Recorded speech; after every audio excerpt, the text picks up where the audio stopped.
Welcome to Miss Kali Vlog. Samahan niyo po akong pakinggan ang istoryang ibabahagi ko muna sa inyo. Magandang araw, Miss Kali. Itago niyo na lang po ako sa pangalan na Rona. Ang pangyayaring to sa buhay ko ay matagal ko nang naikumpisal. Gayunpaman, nais kong ibahagi sa inyo to para makapagbigay din ng kaunting aral. Laking probinsya ako. Magmula noong maliit pa ako, nasa Mindoro na ako.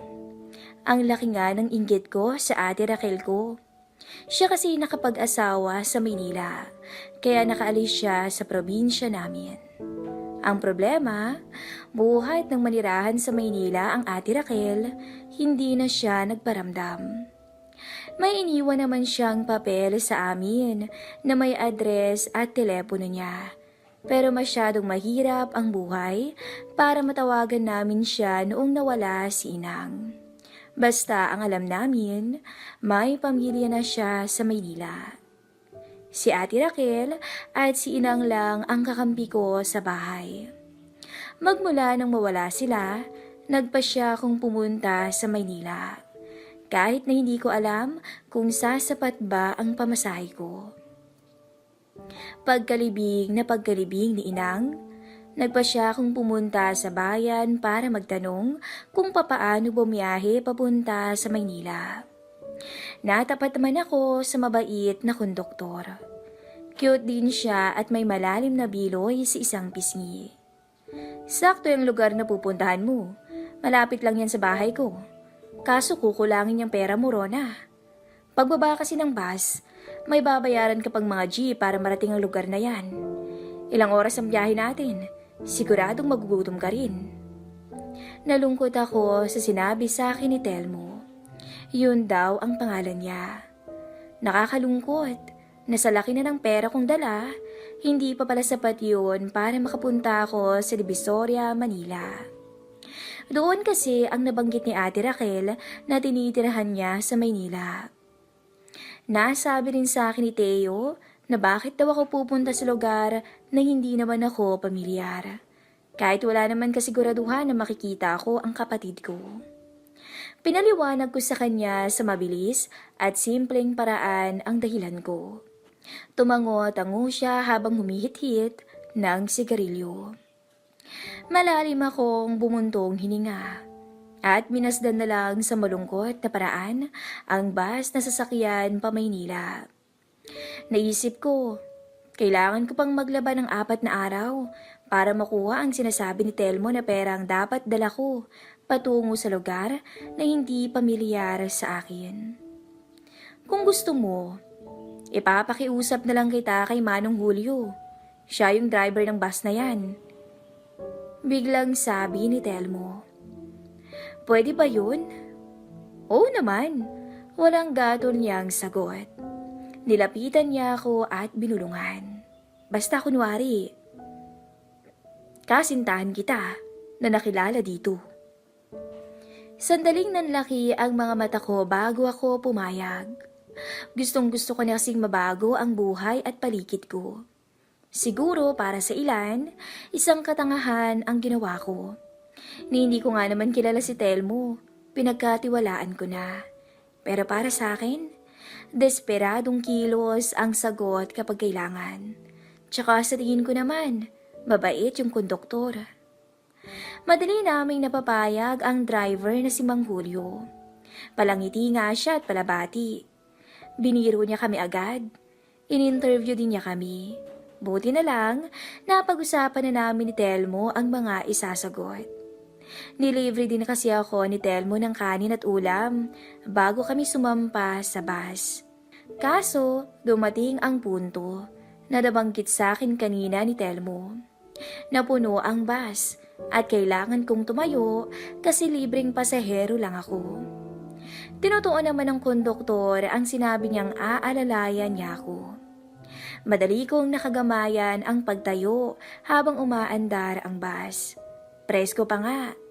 Nasa dulong bahagi ako nakatayo at nakaalalay naman sa gawing likod ko si Telmo. Noong mapuna kong namimintig na ang binti ko sa ilang oras na pagtayo, tahimik na akong nagdasal na sana may bumaba kahit isang pasahero at nang makaupo na ako.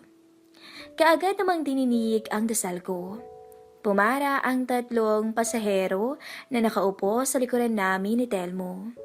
Kaso, eksaktong makatayo ang 3 pasahero, biglang sumagitsit ang gulong ng bus. Humingi naman ng paumanhin si Mang Julio. May dumaan daw kasing aso, kaya bigla siyang napreno. Kaya lang, dahil sa biglaan niyang preno, napaupo na ako sa kandungan ni Telmo. Hindi pa ako nagkakaroon ng nobyo, kaya bago sa akin ang ginawa ni Telmo na bahagyang pagpisil sa tiyan ko. Manipis na palda ang suot ko, kaya ramdam ko rin ang pagdikit ng buong likuran ko sa matipunong katawan ng konduktor. Wala akong naging reaksyon, ni hindi ko nagawang tumayo sa oras na yun. Naghalo ang kaba at uhaw sa aking pagkatao. Nakakakilabot ang pakiramdam nang tila sinadya pa ni Telmo na unti-unting ibaba ang palda ko. Nakakapanindig balahibo rin ang biglaan yung paghinga sa tenga ko. "Okay lang sa'yo?" Bulong ni Telmo. Napatungo na lang ako nang wala sa sarili. Hindi ko alam ang ire-reaksyon ko, pero katawan ko na ang sumagot sa kanya. Wala akong alam sa ganoon, pero hindi manihid ang pakiramdam ko. Nagustuhan ko ang pagkakadantay ng likuran ko sa kanya, Miss Callie. Kaya naman ang masiguro kong madilim na sa labas at abala na ang mga tao sa bahagyang pag-idlip, hindi ko na inawat ang sarili ko. Pinilit kong inabot mula sa aking likuran ang zipper ng pantalon ni Telmo. Aminado ako sa sarili ko. Matagal ko ring hinintay ang pagkakataong yun. Matagal ko nang gustong masubukan. Yung mga kaibigan ko, nakaranas na. Ako kasi, 22 na, pero wala pa rin karanasan sa lalaki. Bumigay ako, Miss Callie.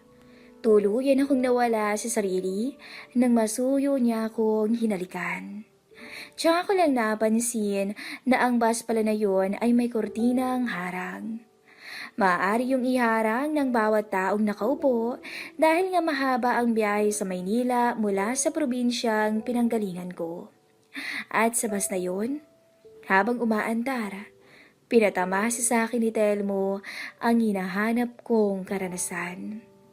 Hindi naman ako kagandahan, Miss Callie. Panay tagyawat pa nga minsan ang mukha ko, kaya siguro hindi ako ligawin.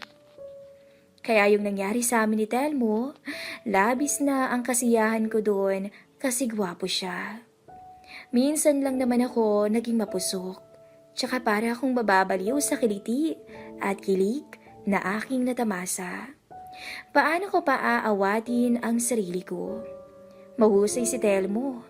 Nagawa niya akong makuha ng buong buo sa kinauupuan namin sa bus. Oo, sa konduktor na hindi ko kilala pa talaga napili na maibigay ang sarili ko. Kung hindi ba naman ako gaga at kalahati? Wala na eh. Sabi nga nila, kapag andun ka na, hindi mo na mapipigilan pa ang sarili mo. Tissue ang pabaon sa akin ni Telmo nang makababa ko sa bus. Nagpasalamat ako sa kanya. Ako na rin ang nagdesisyon na mag-isang hanapin ang Ate Raquel base sa address na binigay niya. Wala naman akong dalang papel na may nakasulat na address, pero malinaw pa sa isipan ko ang mga kwento ni ate. Hindi naman din ako natagalan na mahanap si Ate Raquel. May sobra kasi akong pera, kaya nakatawag ako sa number na binigay ni ate sa amin noon. Buti na lang, yun pa din ang numero niya. Kaagad kaming nagkaiyakan sa telepono. Sinundo ako ni Ate Raquel sa may tutuban. 8:00 na ng gabi nang sunduin ako ng kapatid ko. Halos kalahating oras din akong naghintay. At laking gulat ko, Ang sinisisi ni Ate Raquel na matagal maligo na asawa niya ay walang iba kundi si Telmo. Nakakailang ang mga sumunod na araw, Miss Kali. Sa tuwing nariyan ng konduktor na binag-alayan ko ng katawan ko, hindi ako halos makatingin ng diretsyo sa kanila ni Ate Raquel. Hindi ko alam kung dapat ko bang ipagpasalamat na siya ay konduktor, kaya nakakalaya siya ng matagal at naiiwan kami ng kapatid ko sa bahay. Pero meron ding pagkakataon na biglang umuwi si Telmo. Gaya na lang ng minsang nagising ako sa kalaliman ng gabi. May narinig akong mapigil na boses. Maaga pa akong nagmasid sa kapirasong awang at hindi ko akalain na grabe akong masasaktan sa tagpong nasaksihan ko. Kung ano yung ginawa sa akin ni Telmo ay ginagawa rin niya kay Ate Raquel. Kung ano yung hinahanap-hanap ko, kay ate niya buong puso na ginagawa. Alam kong kabaliwan ang nadarama ko. Kaya nga sa pagdaan ng araw, pinilit kong kalimutan si Telmo. Nagpakapagod ako sa bahay at naghanap ng mapapasukan bilang tendera sa tutuban. Nagtagumpay naman ako. At dahil nakakasahod na ako, naalagaan ko na ang kaayusan ng katawan ko. Nagsimula na rin na maligawan ako sa tutuban. Ang saya ng puso ko. Yung hindi ko akalain na mapagtatagumpayan ko, ay nagawa ko. Nagpaalam pa nga ako kay Ate Raquel. Sabi ko, kapag sapat na ang ipon ko, aalis na ako sa poder nila ni Telmo. Pumayag naman siya. Basta daw sana, kapag nagbuntis siya, isang tawag lang daw niya sa akin, ay darating ako. Alam kong biro lang yon ni Ate Raquel, pero handa naman ako na tulungan talaga siya. Sana lang kapag dumating ang araw na yon, limot ko na si Telmo. O di kaya, may nobyo na rin ako. Sa araw ng pag-alis ko, wala si ate at Telmo. May biyahe raw. Tinawagan ko na lang si Ate Raquel para magpaalam. May cellphone na ako, yung 3310 pa na unang nauso noong araw. Kinuha ko na rin kasi ang pagkakataon na yon para makaalis habang wala sila. Kahit nag-entertain na ako ng manliligaw, hindi pa rin mapapalitan si Telmo sa isip, puso at katawan ko. Sa totoo nga, naging bisyo ko na rin ang palihim na pagmamasid sa mag-asawa kapag nauulinigan kong abala sila sa ibabaw ng kama. Hindi ako magpapaka-impokrita. Gusto ko ang namagitan sa amin ni Telmo sa bus kahit alam kong mali. Hindi ko naman sinasadya. Hindi ko rin siya hinayaan na magpaliwanag kung bakit nagawa niya yon sa kapatid ko. Sigurado ka na ba? Kung gayon, halat, sige na. Balitaan mo na lang ako kung nasaan ka bandang lupalop dito sa Maynila, ha? Oo, ate. Salamat sa lahat, ha? Yun lang ang tangi kong nasagot kay Ate Raquel. Busy talaga siya at taga-singil din ng pulis na nagpapa 5-6 sa Divisoria. Bagong racket daw niya. Gusto ko sanang humingi ng tawad sa kapatid ko pero nakakaduwagan ko. Baka bigla kasi siyang magtaka. Isinukso ko na sa bulsa ko ang cellphone ko nang dumating si Telmo. Nanlaki ang mga mata ko nang walang ano-ano'y niyakap niya ako. Tila ako napaso ng magdikit ang mga katawan namin. Parang gusto kong yakapin din siya ng mahigpit nang bigla siyang umiyak sa leeg ko. Yung ate mo, niloloko niya ako. Yung pulis na nagpapa 5-6, kalaguyo niya Rona. Sumbong sa akin ni Telmo. Hindi pa ako nakakapagsalita nang dali-dali niyang ibaba ang suot kong palda. Ang matindi pa, bigla niyang hiniklat ang panloob ko kaya napunit to. Napakabilis ng mga sumunod na pangyayari nang magtugma ang labi namin. Naramdaman ko na lang na nasa ibabaw na ako ng mesang hapagkainan. Hinalikan niya ako mula sa leeg, pababa. Napangangatlabi na lang ako at napapikit sa oras na yon. Hindi ako makakatanggi sa kapilyuhan ng konduktor. Pero nang pumagit na siya sa aking mga hita, doon na ako nakabalik sa tamang pag-iisip. Inawat ko siya. Sinabi ko sa kanya na mali yung ginagawa namin. Sa pagkakapwesto niya sa ibabaw ko, alam ko na sa isang iglap lang ay maaari na naman niya akong makuha ng buo. Pero baligtarin man namin ang mundo, ang nadarama ng katawan at puso ko sa kanya ay hindi pwede. Nakakasuka at nakakawalang galang yun sa sarili. Sa huli, humingi din siya ng tawad sa akin. Pinalaya niya rin ako. At pagkalipas ng 1 linggo, naging bisita ko si Ate Raquel. Nakatikim ako ng mag-asawang sampal sa kanya. Ngunit ayos lang. Sabay din kasi kaming nagsimba pagkatapos. Hiningi namin ng tawad ang mga nagawa naming kasalanan. At si Telmo, sa kabila ng nagawa ng kapatid ko sa kanya, tinanggap niya pa rin to. Ngayon, nagsasama pa rin sila at sa wakas, pumayag na ang Ate Raquel na magkaroon ng anak. Yun ang problema ni Telmo kay ate, kaya nagawa nitong tumikim ng ibang babae. Ako naman, heto, may pamilya na rin at mas inilapit ko ang sarili ko sa Diyos para hindi na kung ano-anong kalokohan ang pumapasok sa utak ko.